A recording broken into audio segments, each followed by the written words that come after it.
हाय नमस्कार, welcome to my YouTube channel. और आज एक नई इन्फॉर्मेशन के साथ मैं आया हूँ। बहुत से लोग हैं जो 12 साल 14 साल से फंसे पड़े हैं। इट इज़ समथिंग लाइक उनके लिए नाइटमेयर हो गया था।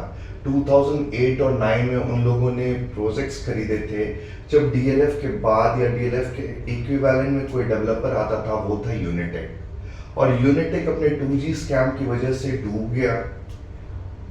उनके फादर ने बहुत अच्छे अच्छे प्रोजेक्ट्स डिलीवर किए, लेकिन उनके बेटों ने फिर आगे जो डायनास्टी आगे ऊपर करनी चाहिए थी, कंपनी को ऊपर क्यों ले जाना चाहिए था, but they stuck in that 2G scam Uninor उन्होंने बनाया, और जिसकी वजह से रियल एस्टेट की जो उनकी डेवलपमेंट थी वो रुक गई। और एक तरह से आप समझो कि कंपनी ने फ्रॉड किया बायर्स के साथ। 2008 और 9 में दो प्रोजेक्ट्स आए थे, सेक्टर 69 और सेक्टर 70।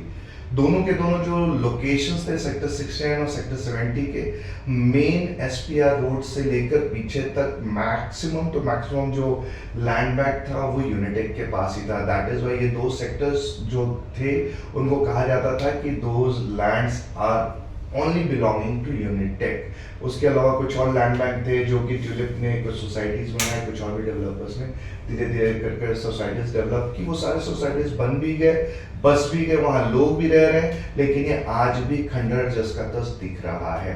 2008 में आया था यूनिटेक सनब्रीज एट सेक्टर 69, जिसके अंदर अप्रॉक्स 888 अपार्टमेंट्स थे, जिसमें से 680 अप्रॉक्स सोल्ड आउट थे।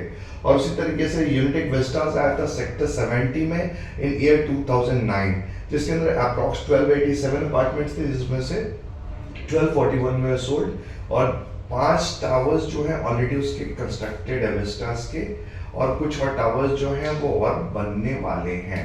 तो विस्टास को डेवलप करने के लिए जो कंपनी ने जो डेफिसिट अनाउंस किया है वो तकरीबन 175 करोड़ के आसपास का है।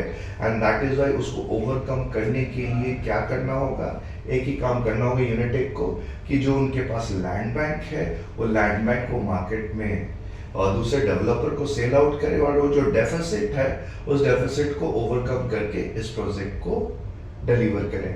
हुआ ये कि पिछले 12 साल से जो बायर्स थे उन लोगों ने बहुत से लीगल एक्शंस डाले, बहुत ही आगे पीछे करते रहे, बहुत कंप्लेंट्स किया, लेकिन कुछ उसका सॉल्यूशन आ नहीं रहा था। दिसंबर 2019 में फाइनली सुप्रीम कोर्ट ने याचिका सुनी, और उन्होंने क्या किया कि एक यू कैन से कि completely independent board of directors उन्होंने बनाए। जी हाँ, इंडिपेंडेंट बोर्ड ऑफ डायरेक्टर्स बनने की वजह से क्या था कि ये जो 2019 के बाद से जो भी आगे की प्रोसेस होनी थी वो पर्टिकुलरली वो बोर्ड ऑफ डायरेक्टर्स उसमें डिसीजन ले सके, और कैसे इसको रेक्टिफाई करना है, कैसे इसकी कंस्ट्रक्शन आगे करनी, कैसे होम बायर्स उनके घर मिले, वो सारा काम उनको करना था। और उन्हीं में से मिस्टर वाई.एस. मलिक जो थे वो chairman as well as the CEO of जो यूनिटेक है, उनके पास बहुत से कंप्लेंट्स गए, बहुत फटकार उनको लगाई गई।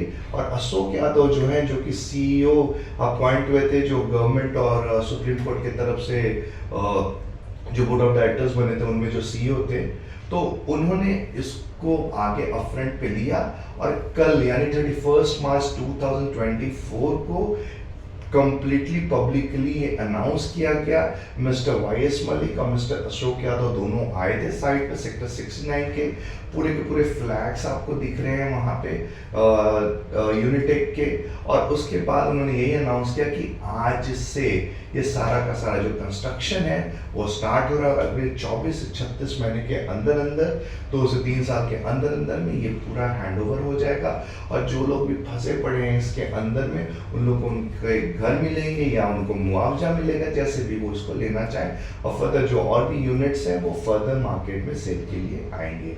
तो this is what the announcement was yesterday, and I felt very happy for the people जो कि पिछले 15-16 साल से स्टक हैं।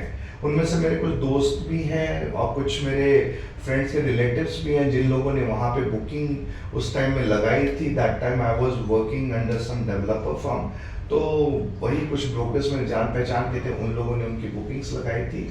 और इसमें किसी प्रॉपर्टी डीलर की मिस्टेक नहीं होती है, वो क्या ही कर सकता था। किसी को नहीं पता था कि यूनिनॉर के चक्कर में 2G स्कैम में यूनिटेक फंसेगा, कुछ इस तरह का सब कुछ होने वाला है। This all things were not plan और जिसकी वजह से सारा कुछ हुआ, बट ठीक है, देरी से ही एटलीस्ट लोगों को अपने सपनों का घर मिलने वाला है। तो मैंने सोचा कि आपको ये एक रियल स्टेट अपडेट बताऊं। गुड़गांव की जो प्रॉपर्टी न्यूज़ है वो यही है। एक गुड न्यूज़ ये है कि अब जो लोग फंसे पड़े थे सेक्टर 69 और 70 में, कुछ लोगों के प्लॉट्स भी थे, कुछ लोगों के विलास के लिए भी प्लॉट्स थे और कुछ दुकानें भी वहाँ बिकी थी, सब कुछ धीरे धीरे करके वहाँ डेवलप होगा। And it's really a good news for those people. So this was all for today. I hope आपको वीडियो अच्छा लगा होगा। ऐसी नए नए लेटेस्ट रियल स्टेट अपडेट या इन्वेस्टमेंट से रिलेटेड अपडेट्स के लिए आप मेरे चैनल को सब्सक्राइब करें। Thanks a lot for a valuable time. Have a great day ahead.